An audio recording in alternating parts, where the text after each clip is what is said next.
नमस्कार। आज कक्षा 8 के पाठ 2 हीरे मोती नामक पाठ के शेष पाठ का वाचन एवं व्याख्या प्रस्तुत की जा रही है। सर्वप्रथम वाचन प्रारंभ हो रहा है। आप लोग मेरे वाचन के पश्चात म्यूट करके वीडियो को आप लोग स्वतः वाचन करेंगे।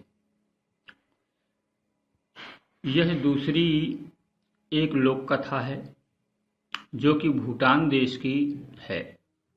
यह कथा मेरी दादी मुझे बड़े प्यार से सुनाया करती थी।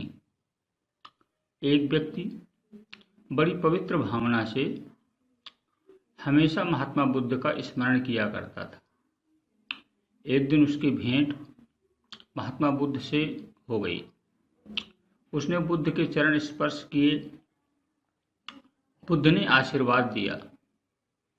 तब वह व्यक्ति बोला, महात्मन, मुझे ऐसा वर दो कि मैं जीवन में कभी दुखी न हूं।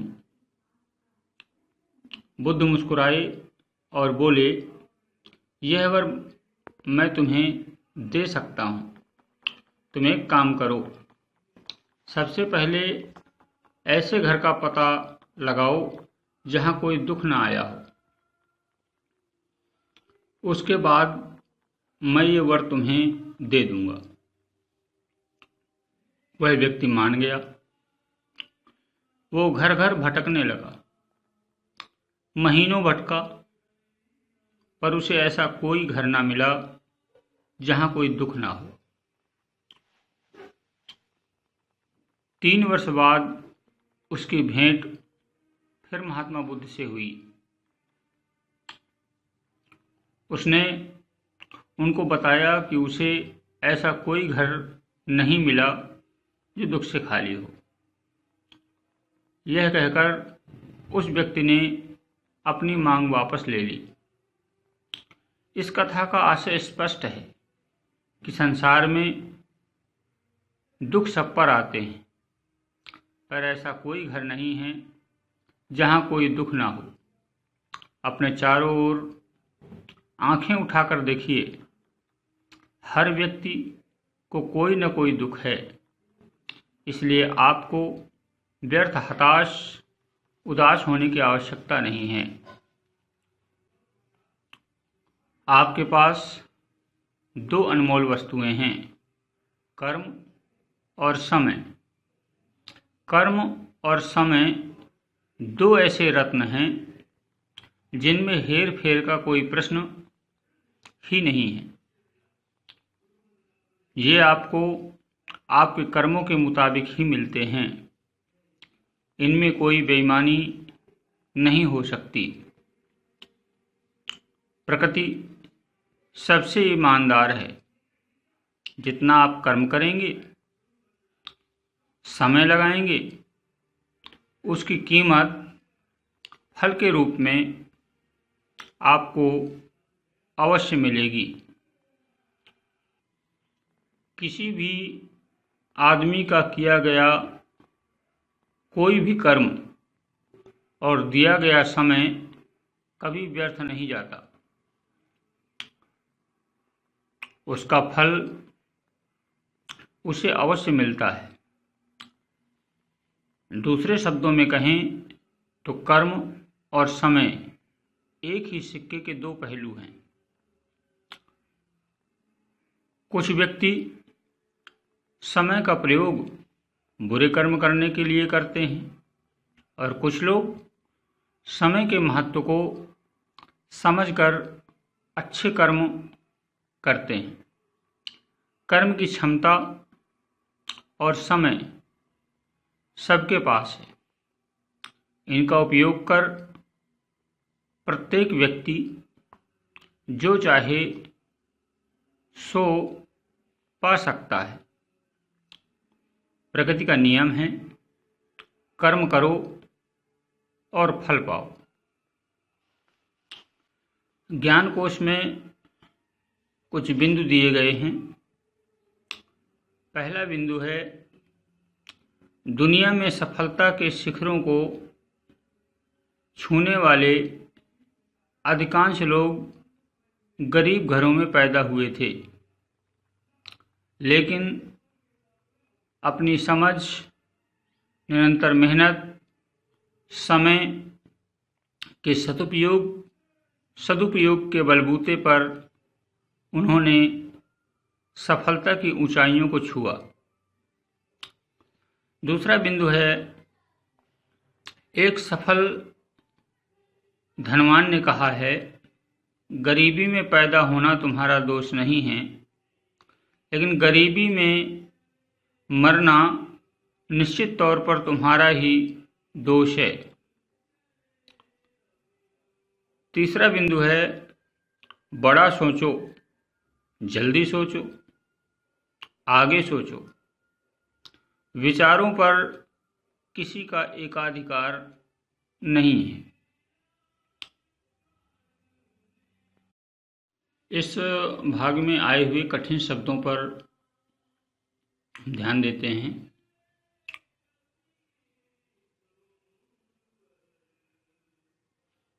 चरण स्पर्श। चरण माने पैर, स्पर्श माने छूना। महात्मन।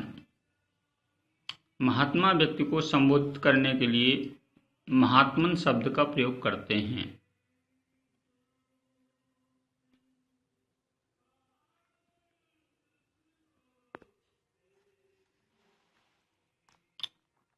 महीनों भटका।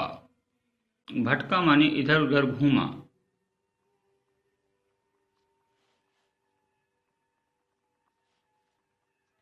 भेंट, मुलाकात।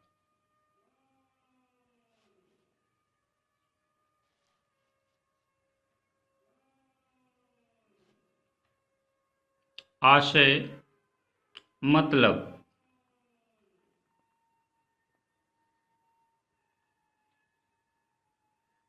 आंखें उठाकर देखिए, ठीक से पता लगाइए। हताश, उदास, मन से हार मान लेना।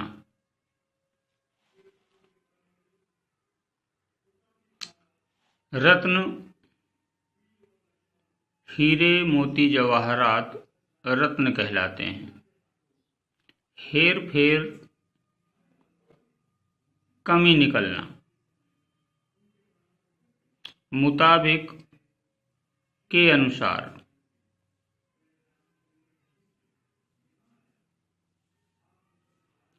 प्रकृति, नेचर।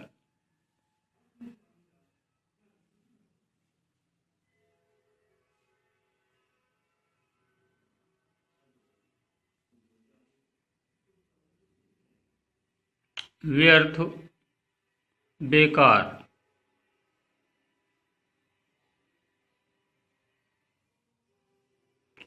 सिक्का, पैसे का ठोस रूप। पहलू,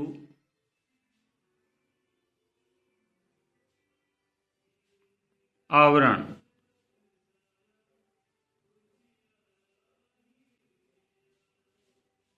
महत्व, इम्पोर्टेंस।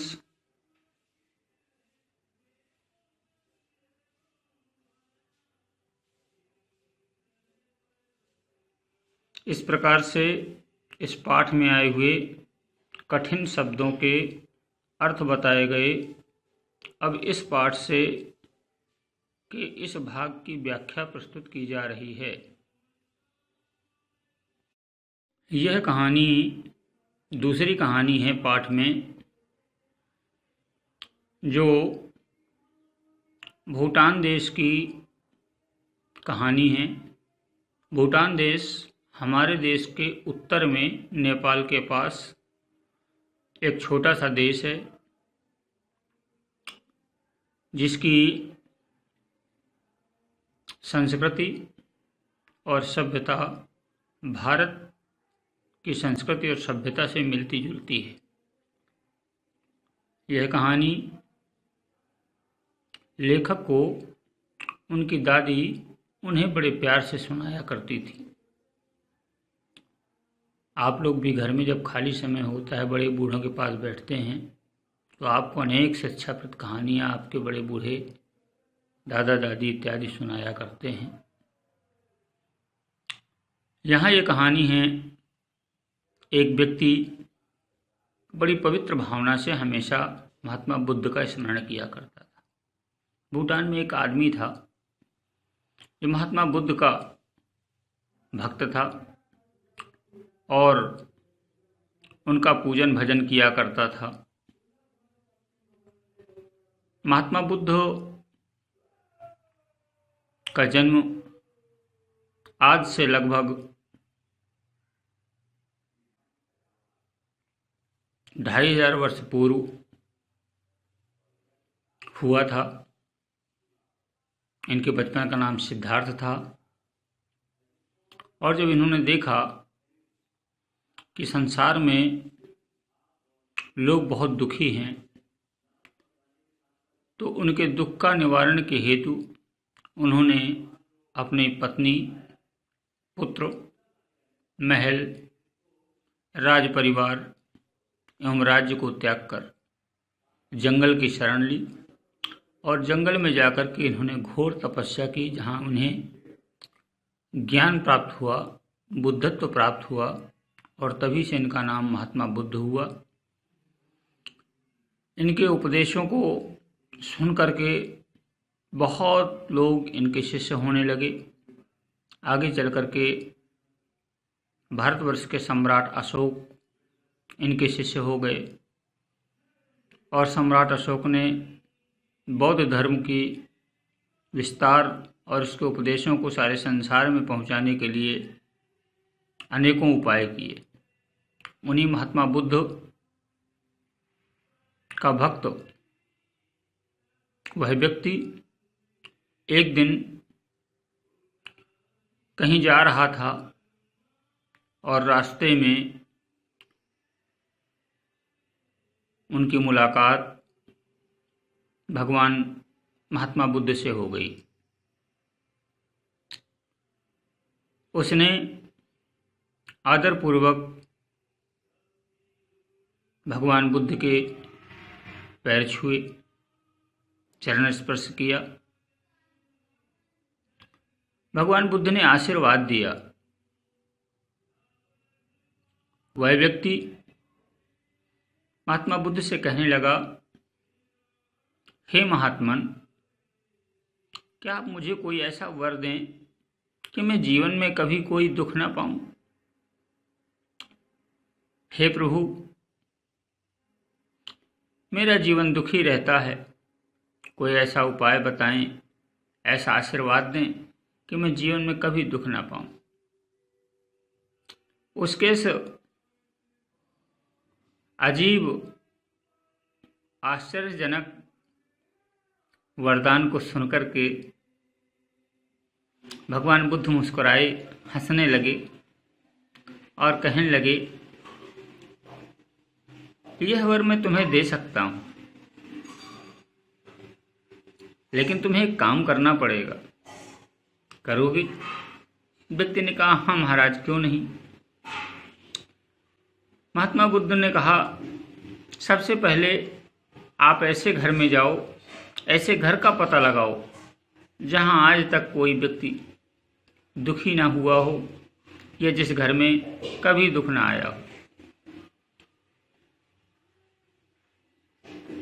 यदि तुम ऐसे घर का पता लगा लोगे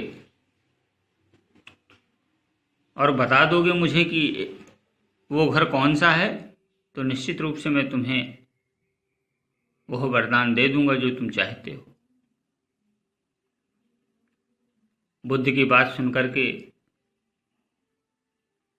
वह व्यक्ति बड़ा प्रसन्न हुआ और मान गया कि हाँ, मैं जाकर के ऐसे घर का पता लगाऊंगा। वहां से विदा लेकर वह कई नगरों और गांवों में घर घर भटकने लगा। बहुत घूमा, पता किया, हर घर में जाकर के महीनों भटकता रहा, महीनों खोजता रहा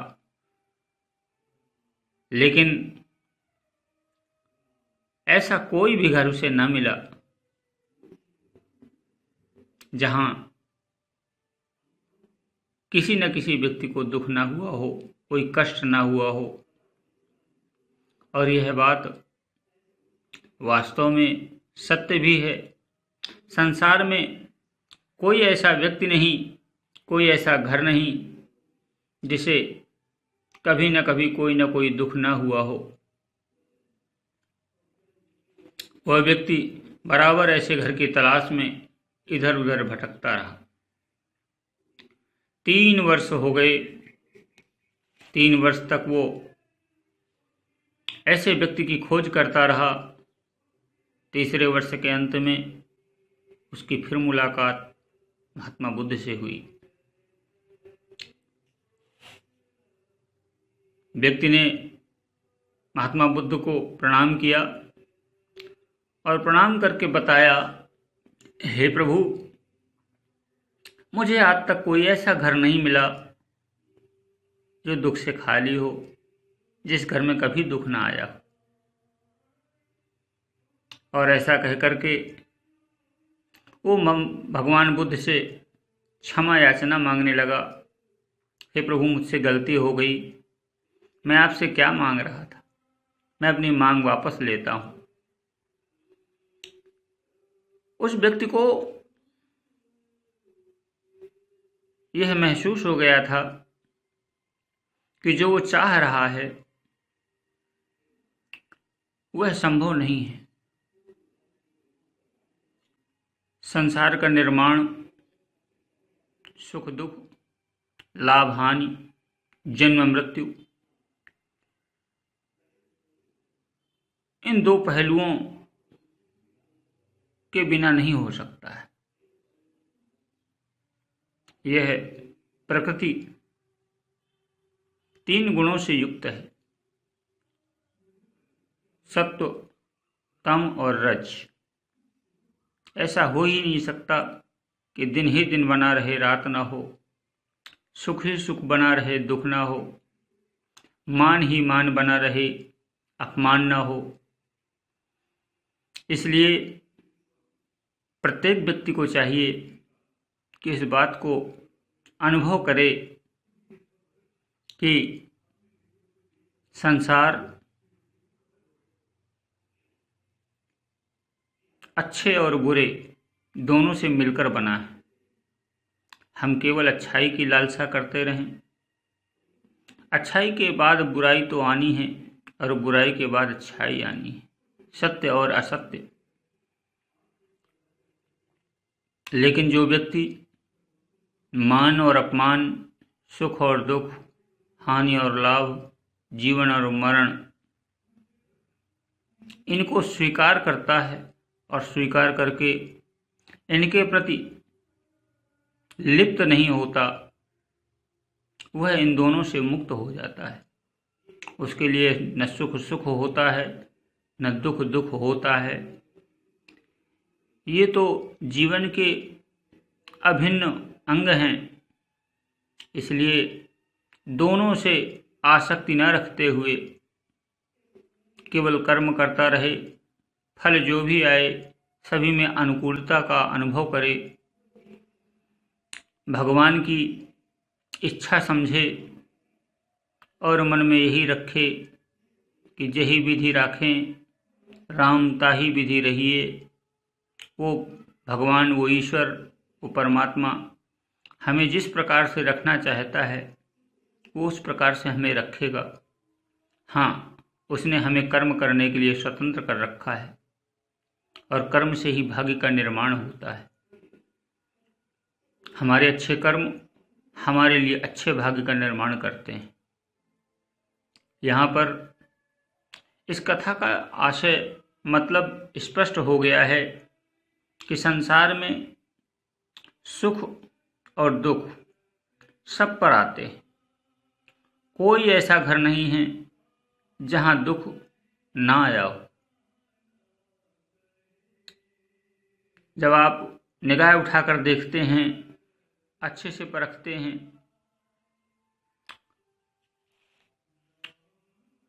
हर व्यक्ति को कोई न कोई दुख है, इसलिए आपको व्यर्थ में परेशान होने की ज़रूरत नहीं है, आवश्यकता नहीं है।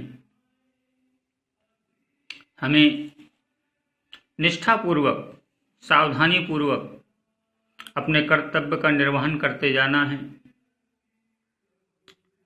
जो होना है वो होगा और जो नहीं होना है वो नहीं होगा। तो जो होना है उसे हम टाल नहीं सकते और जो नहीं होना है उसे हम कर नहीं सकते।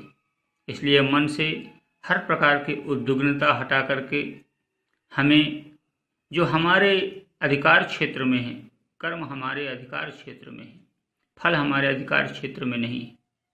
जैसे किसान खेत में बीज तो बो देता है, लेकिन चाहे कि पौधा निकाल करके खड़ा कर ले तो वह उसके हाथ में नहीं है। उसका कर्म था बीज बोने तक, बाकी काम प्रकृति का है। फल उस पौधे और फल के रूप में प्रकृति उस बीज बोने के कर्म का फल अवश्य देगी। यहाँ लेखक कहते हैं, आपके पास दो अनमोल वस्तुएं हैं, ऐसी वस्तुएं जिनका कोई मूल्य नहीं है, अनमोल हैं, जिनका मूल्य नहीं चुकाया जा सकता। और वो दो वस्तुएं हैं कर्म और समय। कर्म और समय दो ऐसे बहुमूल्य रत्न हैं, बहुमूल्य हीरे जवाहरात हैं, जिनमें कभी हेर फेर का कोई प्रश्न नहीं उठता। अर्थात इन्हें कोई चुरा नहीं सकता, इन्हें कोई लूट नहीं सकता, इनमें बेईमानी नहीं हो सकती। यदि आपने कर्म किया है और समय दिया है तो निश्चित रूप से आपको उसका फल की प्राप्ति होगी। ये आपको आपके कर्मों के अनुसार ही मिला करते हैं। जो भी व्यक्ति अच्छे कर्म करता है उसे उसका अच्छा फल प्राप्त होता है, और जो बेईमानी करता है उसे फल के रूप में बेईमानी प्राप्त होती है। आपके द्वारा किया गया कर्म और दिया गया समय के साथ कभी प्रकृति बेईमानी नहीं कर सकती है। प्रकृति सबसे ईमानदार है। प्रकृति कभी किसी के किए हुए कर्म फल को अपने पास नहीं रखती है, उसे अवश्य देती है। तो ये मत मानिए कि अच्छे कर्म का फल प्रकृति देती है, बुरे कर्म का फल प्रकृति नहीं देती है। बुरे कर्म का भी फल प्रकृति अवश्य देती है। हमें निश्चित रूप से बुरे कर्म करने से बचना चाहिए और बुरे कर्म से डरना चाहिए। समय लगाएंगे, उसकी कोमल फल के रूप में आपको अवश्य सफलता प्राप्त होगी। किसी भी आदमी का किया गया कोई भी कर्म, कोई भी कार्य और दिया गया समय कभी नष्ट नहीं होता है, व्यर्थ नहीं होता है। किसी ने जो भी कर्म किया है उसका फल उसे अवश्य प्राप्त होता है,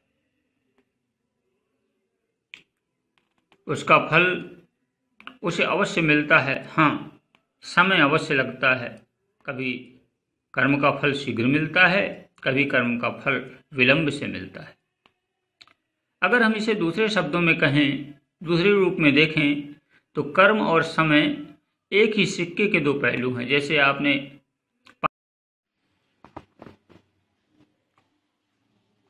सिक्के के दो पहलू हैं। जैसे आप देखते हैं कि 5 रुपए का जो सिक्का होता है उसमें एक तरफ 5 रुपए लिखा होता है, दूसरी तरफ वो शेर का 4 शेरों का वो चित्र बना होता है। तो ये दो एक ही सिक्के के दो चित्र हो गए। उसी प्रकार से समय और कर्म एक ही वस्तु के दो पहलू हैं, दो रूप हैं। कुछ व्यक्ति समय का प्रयोग बुरे कर्म करने के लिए करते हैं। समय सबके पास है, अब आप उसका प्रयोग अच्छे के लिए भी कर सकते हैं, बुरे के लिए भी कर सकते हैं। तो कुछ लोग बुरे के लिए करते हैं और कुछ लोग समय के महत्व को समझ करके उसे अच्छे कार्यों में समय को व्यतीत करते हैं। तो आप जैसा चाहें, समय वही है, उसे चाहें तो अच्छे कर्म करने में लगा सकते हैं और चाहें तो बुरे कर्म करने में लगा सकते हैं। अच्छा कर्म करने से अच्छे फल की प्राप्ति होगी, बुरा कर्म करने से बुरे फल की प्राप्ति होगी। कर्म की क्षमता और समय सबके पास है, कोई ऐसा व्यक्ति नहीं जो कर्म नहीं कर सकता है, और समय सबके पास है। बस इनका उपयोग करके प्रत्येक व्यक्ति चाहे तो जो चाहे वो अपने लिए इच्छित वस्तु प्राप्त कर सकता है। प्रकृति का नियम भी है, कर्म करो और फल पाओ। किसान खेत में बीज बोता है और फिर वो रोकना भी चाहे कि पौधे ना आए, तो ऐसा संभव नहीं है। पौधे निकलेंगे, बड़े होंगे, फिर उनमें फूल खिलेंगे और फिर फल की प्राप्ति होगी। तो कोई भी कर्म यदि आप करते हैं तो कर्म का फल उसके पीछे पीछे चलता है। जैसे प्रत्येक व्यक्ति के पीछे उसकी छाया चलती है, कोई व्यक्ति अपनी छाया को अलग नहीं कर सकता, उसी प्रकार से कर्म के फल को भी कोई अलग नहीं कर सकता है। ज्ञान कोश में पहला बिंदु दिया हुआ था कि सफलता के शिखर को छूने वाले लोग प्रायः गरीब घरों में पैदा हुए थे। तमाम अनेक उदाहरण हैं ऐसे। हमारे देश के द्वितीय प्रधानमंत्री लाल बहादुर शास्त्री, वर्तमान प्रधानमंत्री माननीय नरेंद्र मोदी,